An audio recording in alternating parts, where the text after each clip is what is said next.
बाबा अलेख महिमा कमिटी पक्षरु ब्रह्मध्वनि महायज्ञ आरंभ।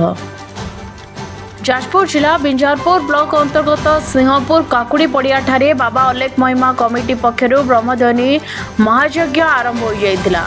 एही यज्ञ 3 दिन धरि चलिबो बोली कमिटीर सदस्य माने कहिसेंती। एही 3 दिन मध्यरे प्रवचन भजन संध्या एवं सांस्कृतिक कार्यक्रम अनुष्ठित हेबो। एही ब्रह्मध्वनि महायज्ञ हेबारु सिंहपुर समेत आखपाख ग्राम रे एक आध्यात्मिक वातावरण सृष्टि होइछि।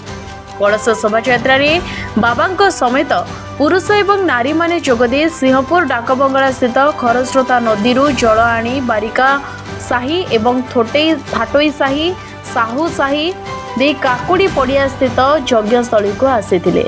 संध्यारे ध्वनि महायज्ञ आरंभ होगा सहित प्रवचन कार्यक्रम अनुष्ठित होता। सुदूर जोरंदा गादी पागल बाबा, नित्यानंद बाबा, सुजन बाबा, चित्तरंजन बाबा, स्वाधीन बाबा, प्रवचक मदन दास, इंद्रमणि बाबा, पूर्णानंद दास, हनुमान दास बाबा समेत बहु बाबा आसी। साधु पूर्णानंद दास आज सिंहपुर जो काकुरपड़िया रे हमर जो यज्ञ आज आरंभ होगा जाऊँगी से यज्ञ कौन केते दिन धरिक चलो यज्ञ भितर कौन कौन कार्यक्रम ग्रहण कर प्रवचन कि कौन अच्छी से विषय कौन कह। आज कलश यात्रा प्रथम आरंभ होती काली द्वितीय दिन खाइबा पीवा नाम भजन प्रवचन सब रहिबो। 19 तारिख दिन भोर पूर्णाहुति हम से दिन साधु माने साधु भिक्षा सारी पुणी जोरंदा आदि फेरी जी।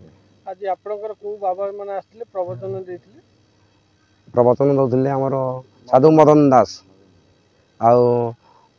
गहण मुख्य अच्छा ये नित्यानंद बाबा, सुजन बाबा, चित्तरंजन बाबा, स्वाधीन बाबा, साधु इंद्रमणि दास, साधु हनुमान दास, साधु पूर्णानंद दास, साधु उदय दास एमती सब साधु मान रही बाबा गहण।